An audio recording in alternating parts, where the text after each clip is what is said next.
Olá, está no ar o Estúdio C, o programa cultural aqui da TV Câmara.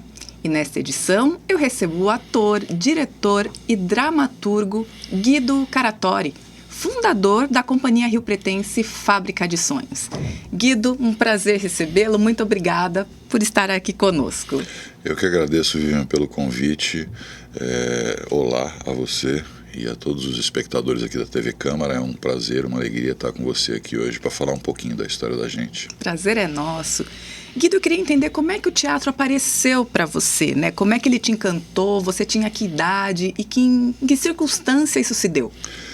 Olha, o teatro apareceu na minha vida como profissão por puro acidente, porque eu não era do teatro. Eu tinha acesso ao teatro pela minha avó, que me levava a espetáculos quando eu era criança e tal. E dos 16 aos 20 anos eu era corretor de imóveis. Meu pai era dono de imobiliária em São Paulo e nós trabalhávamos com áreas de grande porte e tal. Aí, ao longo da história tal, vim parar em Rio Preto por acidente, que eu estava no Nordeste, morando em Aracaju. E trabalhando lá também nessa mesma área? Sempre na mesma área. E minha mãe veio para Rio Preto. Eu tive um início de crise de depressão lá, minha mãe estava aqui, eu falei, mãe, tem lugar para mim? Ela falou, não, pode vir, então. E ela veio aqui para fazer a instalação, junto com o Fernando Monvino, do escritório do Sebrae. E eu vim, aí eu abandonei a profissão de corretor, que não estava me fazendo bem humanamente. E comecei a trabalhar com outras coisas, né? Eu fui ser modelo, que já era modelo já desde os 14 anos. E trabalhei como garçom, como assistente de fotógrafo, enfim, uma infinidade de outras atividades. E abri aqui em Rio Preto uma empresa de produção de eventos. E comecei a fazer feiras de confecções, né, no auge das feiras de confecções. Sim. Aqui. E um amigo meu, que estava entrando num grupo de teatro, que é um amigo muito querido, que é o Márcio Buch. Hoje ele é funcionário do Sesc, ele é professor de educação física. Ele me convidou, ele falou, tá tendo um encontro num pessoal de teatro e eles vão começar um estudo de uma obra. Eu falei, teatro? Mas o que é teatro? Ele falou, vamos comigo. Eu falei, vamos lá. Aí fui. Na época era o grupo Teatro Augusta Não Deu Conta, com direção do Vander. E eu fui nesse encontro. E a partir desse encontro eu comecei a me divertir muito com aquilo. Aí eu banquei muita coisa da própria companhia. Do Augusta Não Deu Conta, com o dinheiro da minha produtora de eventos. Cartaz, folheto, viagem, não tinha, né? A gente ia buscando os patrocinadores e eu mesmo patrocinava algumas coisas. E aí, em determinado momento, eu comecei a perguntar para mim mesmo por que uma coisa que me dava tanto prazer de fazer não era capaz de me sustentar. Aí eu migrei da produção de eventos para a produção teatral. Fui aprender a fazer produção teatral. Nesse inteirinho todo eu conheci a Drica, no Augusta Não Deu Conta, onde nós fazíamos Medeia Material. Nos apaixonamos, nos casamos, tivemos nossos filhos e construímos toda a nossa história teatral a partir dali, mas era na casa dos 22 anos. Super jovem. Na realidade, para o teatro eu já me sentia velho, porque a maior parte das pessoas que eu conheço começou com 13, 14 começou na adolescência, escola, né? Começou a fazer teatro na escola. E toda a formação que eu tenho hoje, teatral, ela se dá a partir dos festivais. Que aí eu fui participar da produção e da ida a festivais. Na época que nós íamos a festivais, nós passávamos a semana num festival.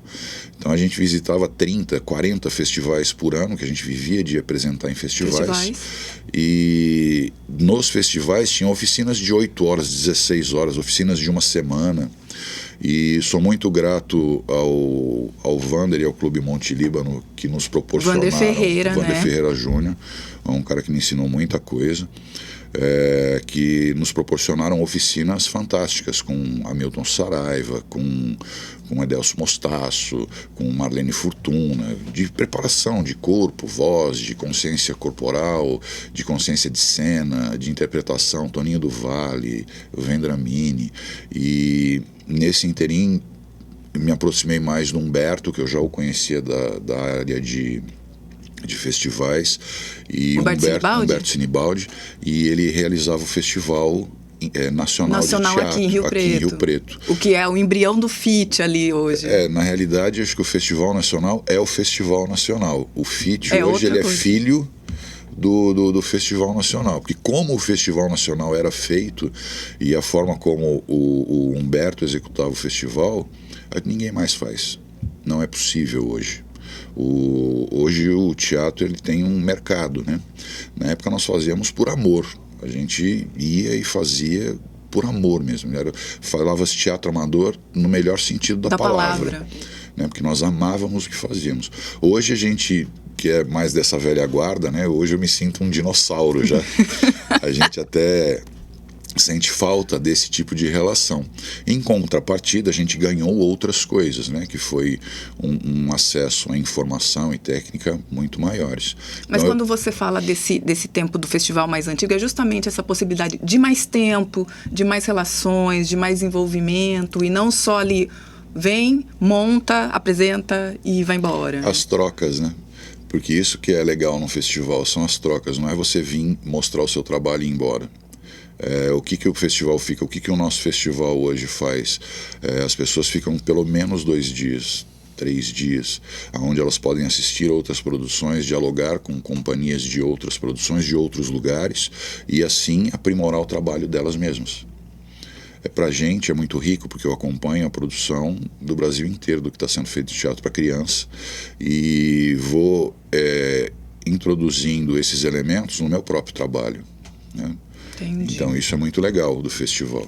Me fala uma coisa, Guido. Ali você, do trabalho que você falou aí com o Vander, é anos 90, né? 93, por ali, até né? 94, 95. Aí em 98, você e a Drica, sua mulher, parceira de vida, de trabalho, de cena, vocês decidem criar a companhia Fábrica de Sonhos. Na realidade, a gente não decidiu ali. A gente desistiu de tudo, que a gente está trabalhando com produção de frente, que é uma produção onde as companhias vêm. O Eric acho que faz isso agora. Agora está na secretaria, né? Agora está na secretaria. Ele trabalha com produção de frente hoje em Rio Preto, é um excelente produtor. Mas nós fazíamos isso nos anos 90. Que é basicamente 97. Receber quem vem se apresentar em Rio Preto, deixar tudo pronto aqui. E deixar, não é só receber, é viabilizar a apresentação, com divulgação, com hospedagem, alimentação, encontrar esse local de apresentação. Enfim, tem uma infinidade de coisas que a gente precisa desenvolver. Porque às vezes a gente fala, o cara é produtor. O que é ser produtor? Depende. Porque o produtor ele é dividido em vários setores, né? Então, fui produtor de frente de teatro-escola também, muito tempo. Então, viajava 120 mil quilômetros por ano, dirigindo, indo lá, visitando, escola por escola, fazia 30 visitas para diretores por dia, de carro, numa época onde a gente não tinha GPS, não tinha telefone celular, não tinha nada. A gente ia no sangue, na unha e fazia. Enfim, e em 97 a gente fechou aqui a empresa que a gente tinha e tentou ir para São Paulo. Só que estávamos eu, Drica, minha filha com 2 anos de idade e meu filho que tinha acabado de nascer. E vocês queriam fazer o que lá em São Paulo? Teatro. Sempre teatro. Mas não na produção? Aí... Não sei, a gente queria fazer teatro, queria estar envolvido no meio. Só que a gente chegou em São Paulo, ficamos 8 meses lá e a gente foi sem uma moeda no bolso, né? Então a gente penou muito para conseguir estruturar. Então lá em São Paulo, que todo o tempo que a gente tinha, a gente ficava num quartinho de empregada que tinha no fundo da casa, elaborando projetos, estudando. E nesse quartinho de empregada que nasceu a companhia Fábrica de Sonhos. Que é eu e a Drica, vamos abrir e tal, não sei o quê. Aí de repente abrimos a companhia Fábrica de Sonhos. E lá a gente falou, não, o nosso teatro não está aqui. O nosso teatro está em Rio Preto. Não é aqui que a gente tem que contar a nossa história. Somos caipiras, com orgulho, e queremos contar a história do nosso fazer, da nossa forma de fazer, e mandar ela para fora. E aí nós fizemos o movimento contra-migratório, que foi sair de São Paulo, ficamos lá 8 meses até tomarmos essa decisão. Aí voltamos, sem uma moeda também, na caminhonete do meu sogro. Meu sogro foi buscar a gente lá, colocou A Drica, mudança? a mudança, as crianças. Veio, eu ainda fiquei mais 15 dias lá para finalizar as ações da minha responsabilidade de trabalho lá. E vim para cá. Aí nós começamos a trabalhar com a Fábrica de Sonhos, morando num quartinho no fundo da casa do meu sogro, que ele nos cedeu. E a gente estava sem carro para trabalhar. Aí meu sogro falou: olha, eu tô com um Fusca parado ali embaixo da árvore, vamos chamar o Pedrinho, que é o mecânico. Se ele fizer o Fusca andar, Funcionar, né? pode pegar para vocês e trabalhar. Sou muito grato a ele e a esse Fusquinha também, porque esse Fusquinha que foi o primeiro carro da fábrica. Então, com esse Fusquinha que o Pedrinho foi lá, fez funcionar, que estava só entupido a distribuição de combustível, fez funcionar o Fusquinha, amarrava as portas no arame. Aí a gente começou a implementar aqui o nosso trabalho que a gente tinha aprendido lá, né? Lá eu fiz Empretec, desenvolvemos vários processos, queríamos trazer para Rio Preto um seminário sobre marketing cultural, que era um processo que estava engatinhando. Hoje a gente fala em projetos. Gente, isso no início do Em fim de 98. Nossa. 98. A gente já tinha o primeiro projeto aprovado nosso de 95, que foi o Maria Me Dá Café. Não era Fábrica de Sonhos ainda. Com direção do Vander, no elenco tinha Jorge Vermelho, Luciano Mantovani, Glaucia Ramires, Luciano Alves e eu, e nós fizemos ali o texto do Maria Me Dá Café da Dinorá do Vale, que ela escreveu para a companhia, para a nossa companhia. E foi muito bacana o processo, que era sobre o teatro do caipira, né? E nesse Fusquinha a gente produziu o primeiro seminário de marketing cultural, fizemos o projeto, apresentamos para o Sesc na época. O Sesc comprou a ideia e nós trouxemos vários profissionais de marketing cultural dos anos 90 para cá e fizemos o primeiro seminário.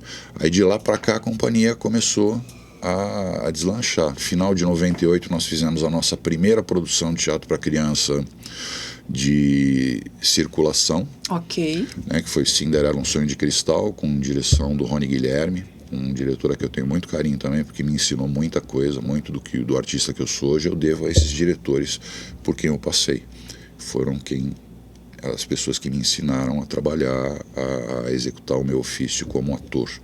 Guido, você falou de pontos que a fábrica trabalha, que considera importantes. A questão do caipira, né, desse lance do interior. Você falou aí a questão da Cinderela, e até estava aqui para eu te perguntar.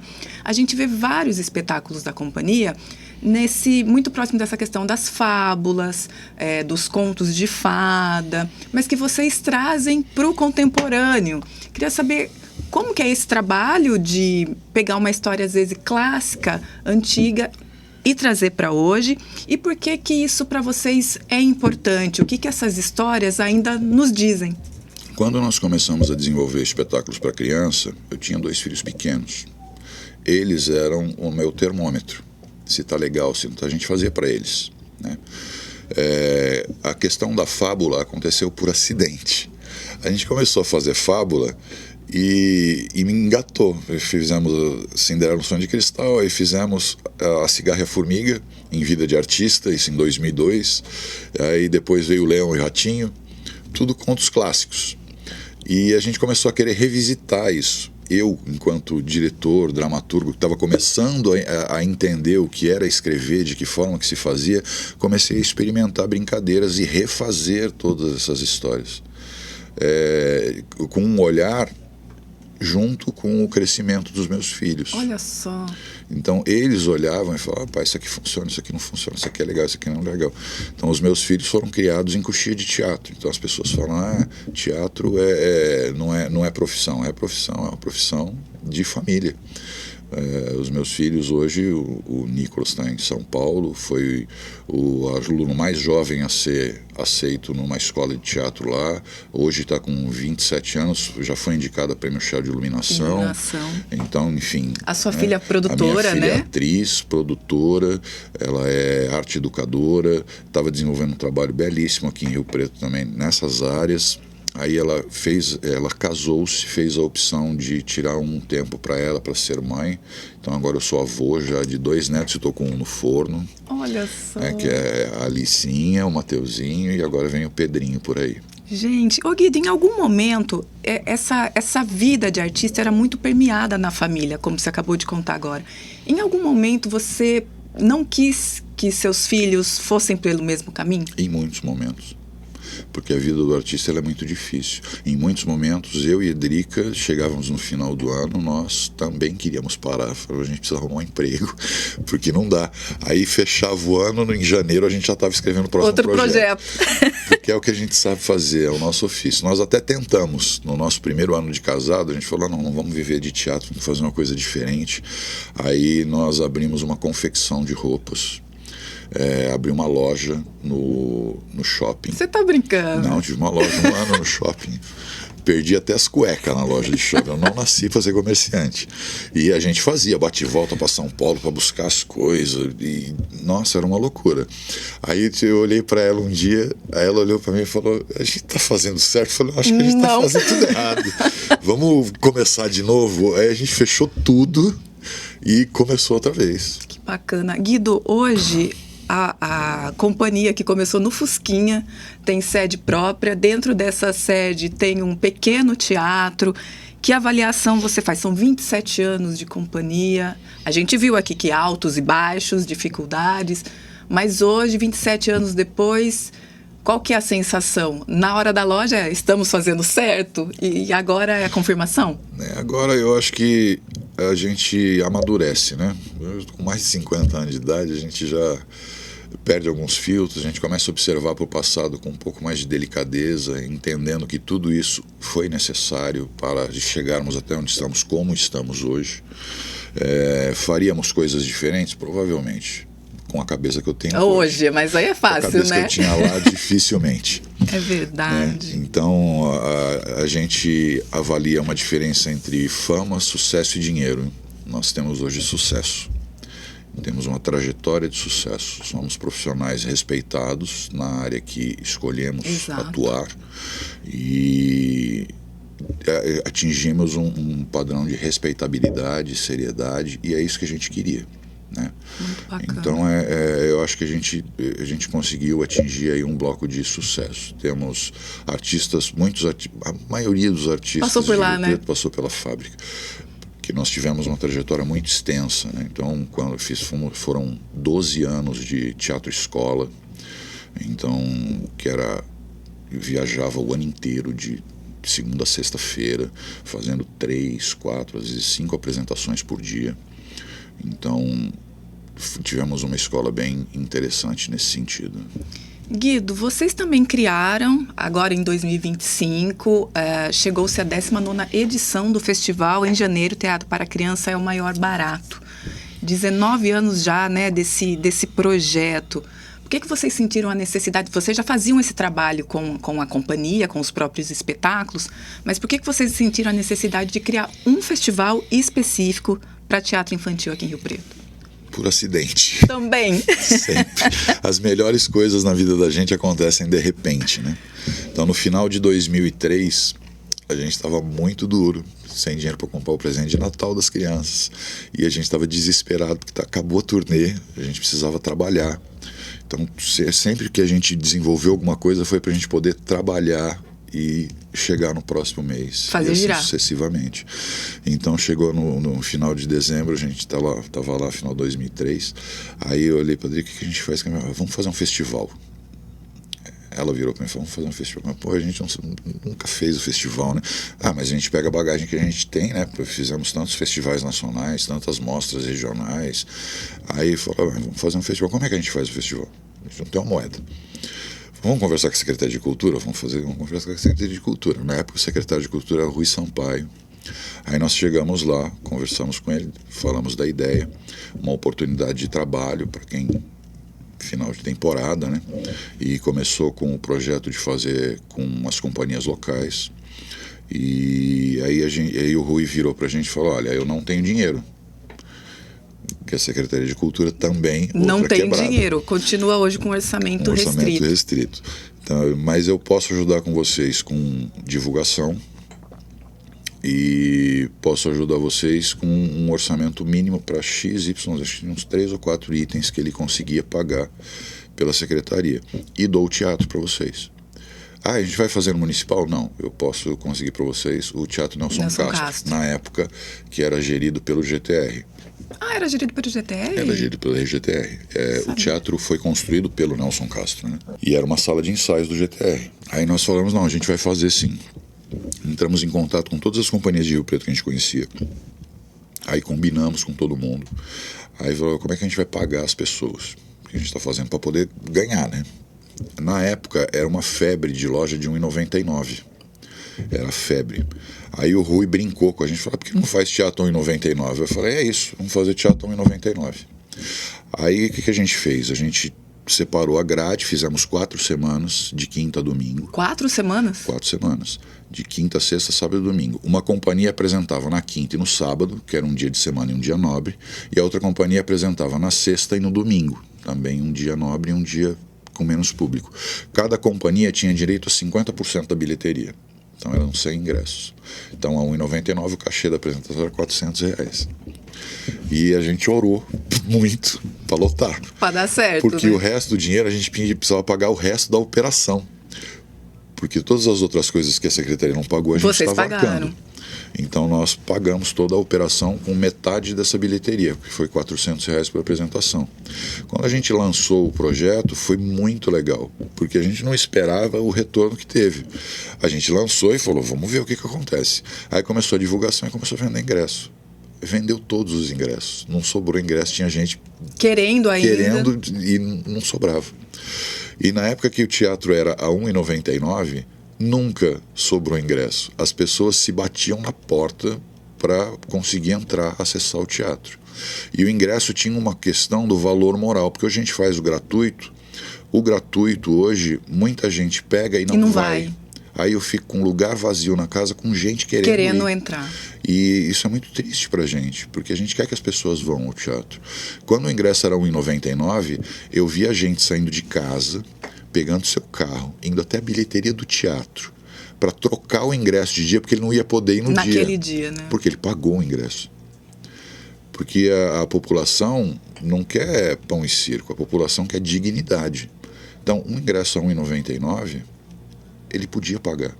Eu via senhoras chegando com os netos de ônibus na porta do teatro, sentando do lado da pessoa que veio de BMW do condomínio chique, com a mesma dignidade. O ingresso dela tinha o mesmo valor daquela outra pessoa.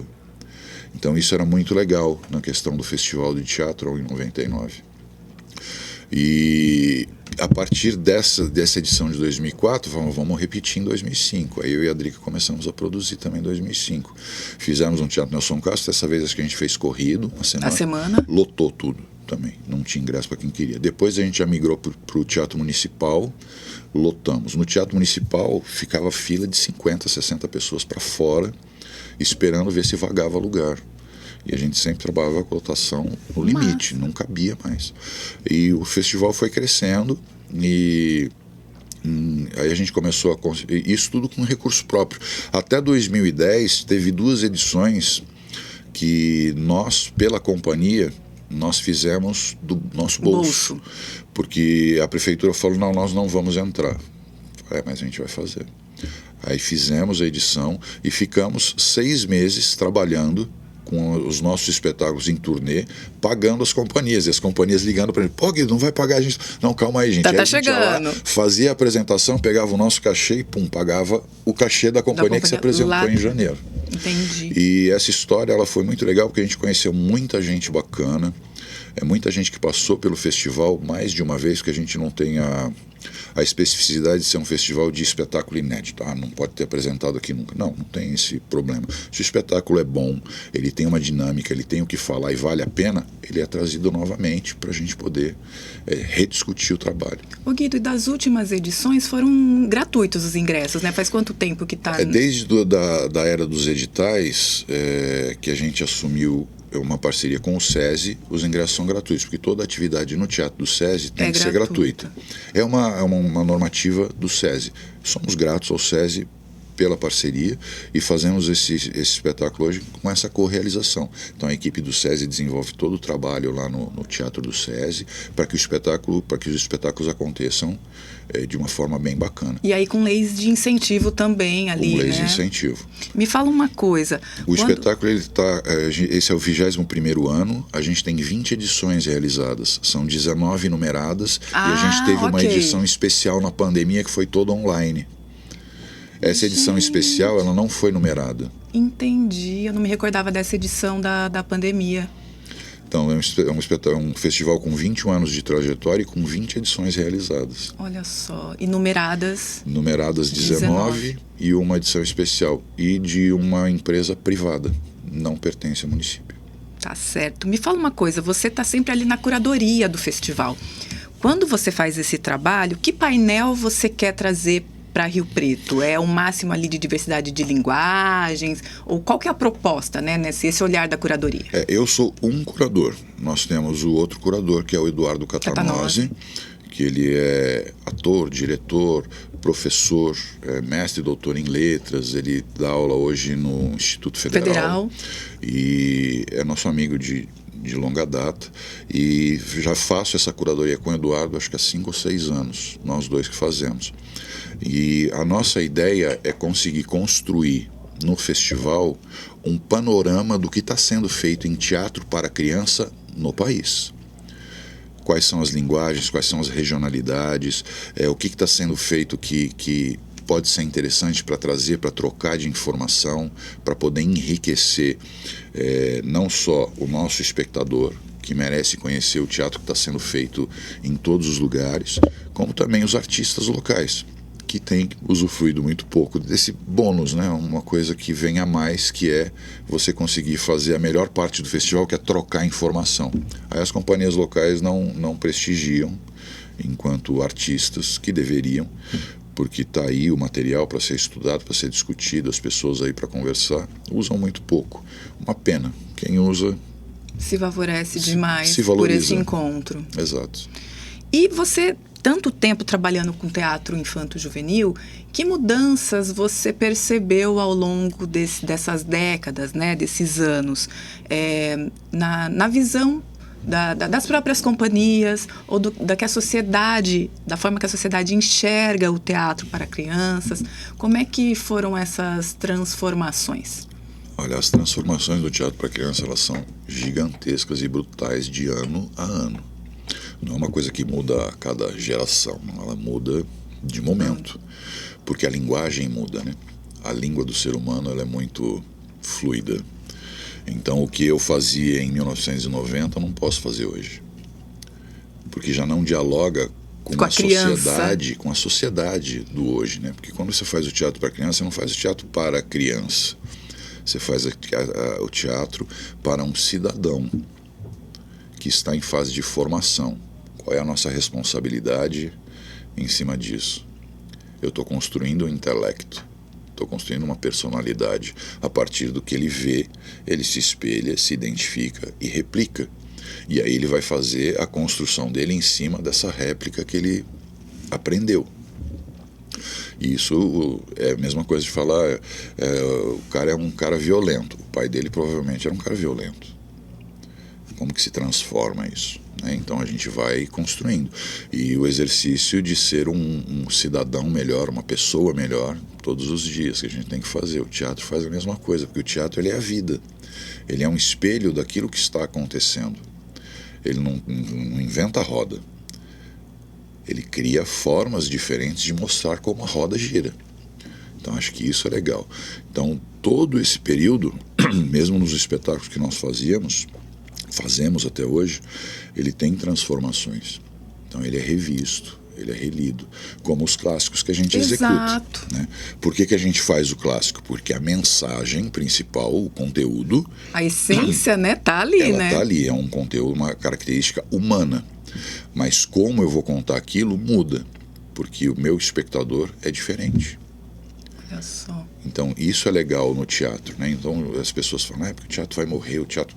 Eu escuto isso há 50 anos. Enquanto houver vida... Há teatro, porque é a necessidade do ser humano se comunicar, de contar histórias. né? E isso é ao vivo.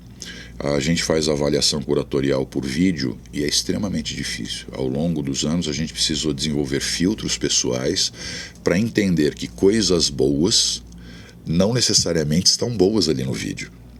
Porque o vídeo não te traz a emoção e a carga dramática do teatro, né? Não estou falando da linguagem de vídeo, estou falando do teatro, como ao vivo, quando você está sentado na plateia assistindo. É outra coisa, né? É outro tipo de linguagem, é outra imersão, é outra forma de ver o mundo. Ela não é nem melhor nem pior que a outra, é esta forma. Então o teatro, ele não acaba. Ô Guido, você falou aí dessa questão de como identificar um bom trabalho, né? Essa dificuldade até o vídeo não dá a totalidade daquela produção. Na sua opinião, o que um espetáculo precisa ter, um espetáculo infanto-juvenil especialmente, que você fala, nossa, isso é bom, isso é legal, tem uma receita, não tem, às vezes é o cerne mesmo, é a mensagem, muito mais que hoje a gente vê a inovação ou a tecnologia permeando tudo aquilo. O que faz um trabalho ser bom? Verdade. Só. Tudo aquilo que a gente acrescenta de técnica, de tecnologia, é glacê. É para deixar mais agradável, para ser mais bonito, para ser mais gostoso, para complementar a mensagem de verdade que você está passando.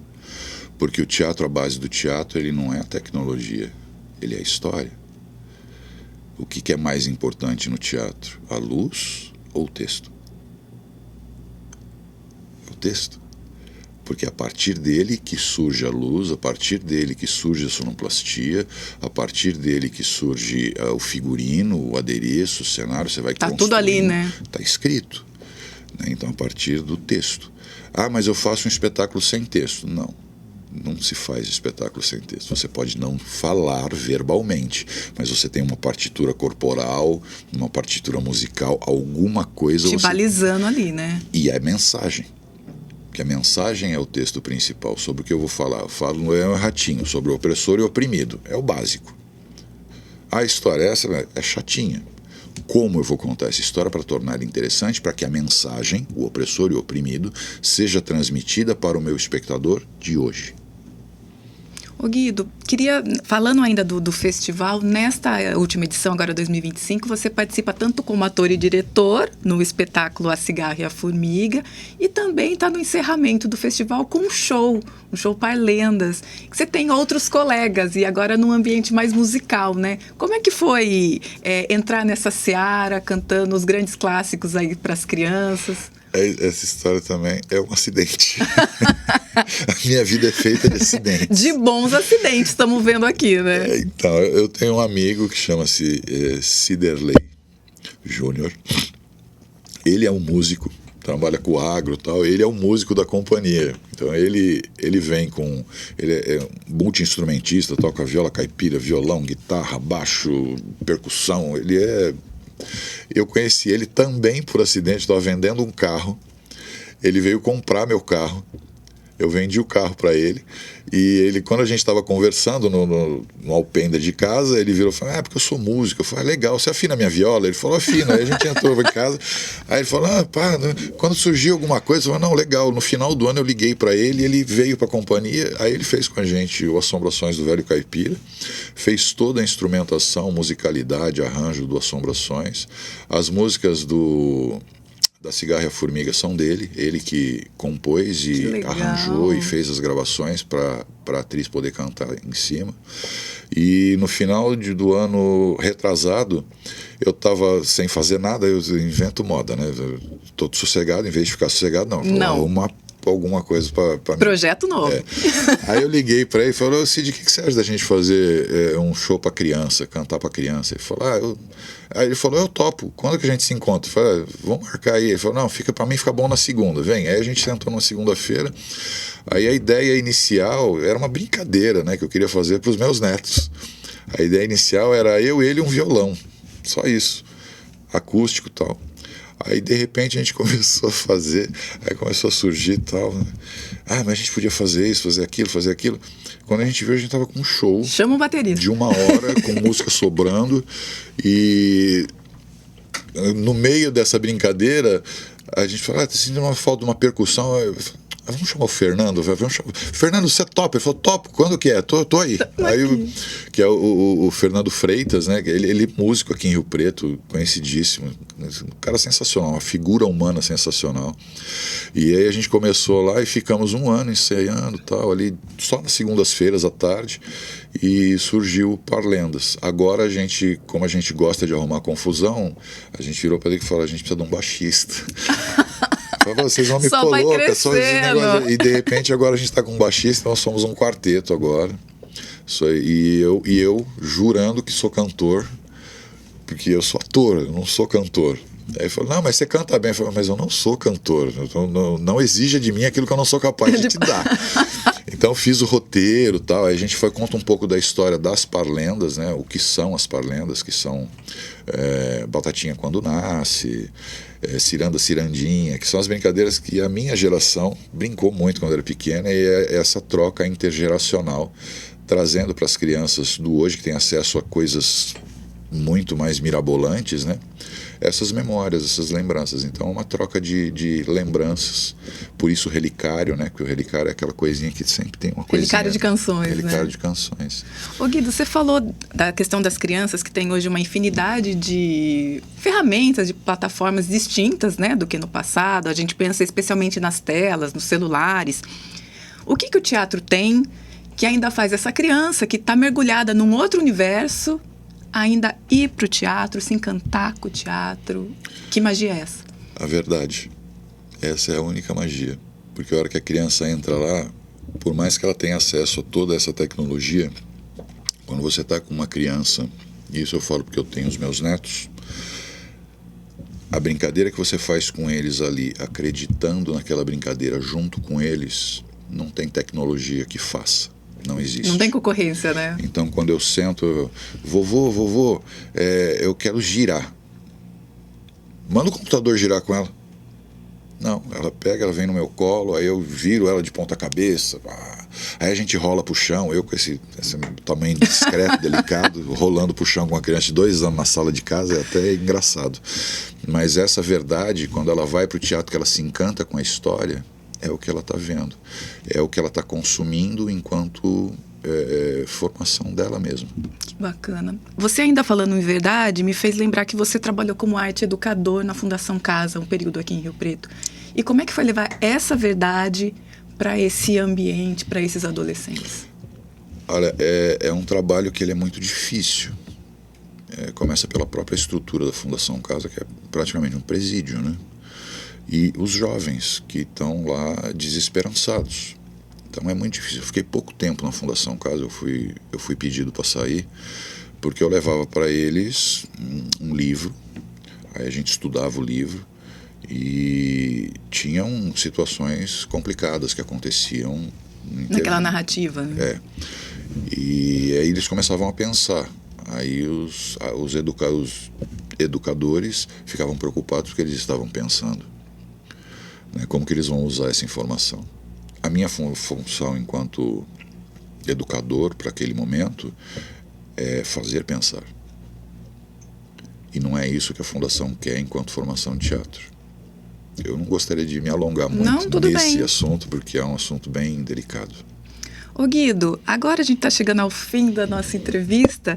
Eu queria entender essa cabeça que não para.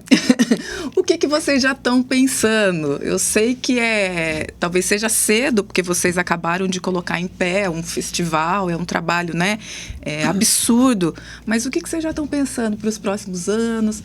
O 20º festival aí do Janeiro Teatro para Criança é o Maior Barato. O que vocês estão pensando? Os desejos sempre são muito grandes, né? Lá em 1990, em Guaraná de Rolha, eu aprendi com o Wander, quando a gente ia buscar patrocínio para buscar as coisas, falava, eu quero o avião. Eu falei, Wander, a gente vai conseguir o avião. Vai atrás do avião, porque pelo menos a gente vai de van. Porque se você for atrás da van, a gente vai de Kombi. Aí eu falei, não dá. Aí eu falei, não, tá bom, então a gente vai atrás do avião. E aí a gente conseguia pelo menos a van, ou um ônibus bacana, né? Então o planejamento para a próxima edição. Ele está começando agora e é uma edição muito significativa para a gente, porque é a 20ª. Esperamos poder fazer um bom trabalho com essa 20ª edição também para a população de Rio Preto, porque é para eles que a gente trabalha, né? Sem espectador não existe teatro. Então, sem o espectador, o artista não tem função, porque ele vai contar a história dele para quem, né? Então, parte do texto, a verdade que eu quero transmitir e de quem quer me ouvir. Então, cada uma das pessoas que sai de casa, toma seu banho, passa seu perfume, vai até a porta do teatro, pega o seu ingresso para assistir a gente, essas pessoas, elas não têm preço para a gente. Essas pessoas, elas são a coisa mais importante, é o nosso patrimônio. Enquanto artista de teatro, são essas pessoas. Temos profundo respeito por cada espectador que vai lá. Então, por isso que quando tem 2 espectadores ou 1000 espectadores, o respeito que eu tenho por aquele é o mesmo. Ô Guido, e pensando ao fim de um festival, eu queria saber o que você deseja, que legado você quer que esse festival deixe para a criança, para a família que foi assistir, para a cidade, ao fim de uma edição. Eu quero que ele continue deixando esse sentimento positivo, como tu vem deixando ao longo desses 20 anos, né? Que hoje a gente tem lá pais que foram ao festival quando eram crianças levando seus filhos. E isso é muito legal. Fala, eu vou no festival há 10 anos, há 15 anos. Tem gente que vai ao festival há 20 anos. Né? Senhoras já, avós, como eu, avô, que levam seus netos hoje, que levaram os filhos quando o festival estava começando. Então acho que essa construção de público do festival é muito legal, de ver as famílias, desse valor das famílias, de fazerem uma coisa mecânica juntos, fazerem uma coisa que nos faz pensar, que nos faz refletir, que nos faz construir um mundo melhor. Ah, Guido, você não vai mudar o mundo, eu tenho certeza que não, mas eu não vou deixar de fazer a minha parte. Porque o meu desejo hoje, com 52 anos, é o mesmo desejo que eu tinha com 18 anos. Eu quero mudar o mundo. É o Pink e o cérebro. Né? Então, o que a gente vai fazer hoje, cérebro? A gente vai conquistar o mundo. Porque é acreditando, é fazendo o certo, é orientando, é dando caminhos, dando esperança. Né? Então, os espetáculos da gente já falaram pra gente, vocês usam tal linguagem, assim, vocês tinham que acabar num caos. Não, o meu pensamento é de esperança, então a minha verdade está na esperança, é isso que eu quero deixar. Então todo o espetáculo nosso acaba com esperança. Temos agora 3 projetos para estrear ao longo desse ano, que é o Caipira, Boiadeiro Sem Boiada, que é um solo que fala do universo do caipira, que é uma obra, uma pesquisa que eu comecei lá em 2008, 2009, que a gente teve o Caipiras, espetáculo de tradição, e agora vem essa segunda parte, que é o Caipira. Temos aí o projeto do solo do Tito, que fala sobre solitude, que é o do meu palhaço, é o primeiro solo do meu palhaço.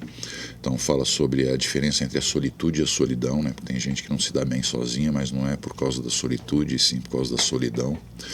Então a gente quer contar essa história, e temos uma outra parceria que estamos aí fazendo uma dinâmica com o Marcelo Romagnoli, que é o Uiara e o Cristal do Guarani, que conta a história da Uiara, que é a nossa sereia dos rios, que é a protetora dos mananciais, inclusive do aquífero Guarani aqui da nossa região. Então esse projeto visa falar sobre a importância do aquífero Guarani, que está sendo meio massacrado por aqui. Guido, quero agradecer imensamente essa delícia de entrevista. A gente encontra você, encontra a Drica, frequenta os eventos que vocês realizam, e a gente eu pelo menos não tinha noção de toda essa história, do início disso tudo. Foi muito bom conhecer mais você, conhecer um pouco mais da história da companhia. E agora, a partir do momento que a gente acompanhar os novos projetos, os novos festivais, a gente tem muito mais bagagem para entender o trabalho de vocês. Muito obrigado. O prazer foi meu de poder estar aqui compartilhando um pouco da história da Fábrica de Sonhos, porque às vezes as pessoas olham a Fábrica de Sonhos. A Fábrica de Sonhos é gente como a gente, é feita de gente que trabalha, que acredita, que sonha e que quer ver esses sonhos realizados, porque tudo que a gente tem na vida, inclusive esse microfone, foi sonhado por alguém. Bacana, muito obrigada mesmo. Pessoal, esta edição do Estúdio C fica por aqui. Se você quiser rever este programa, basta acessar o nosso canal no YouTube. Estamos lá como TV Câmara Rio Preto. Você também pode encontrar o nosso conteúdo no YouTube Music e lá você pode nos ouvir como podcast. Muito obrigada pela companhia, muito obrigada pela audiência e até o próximo programa.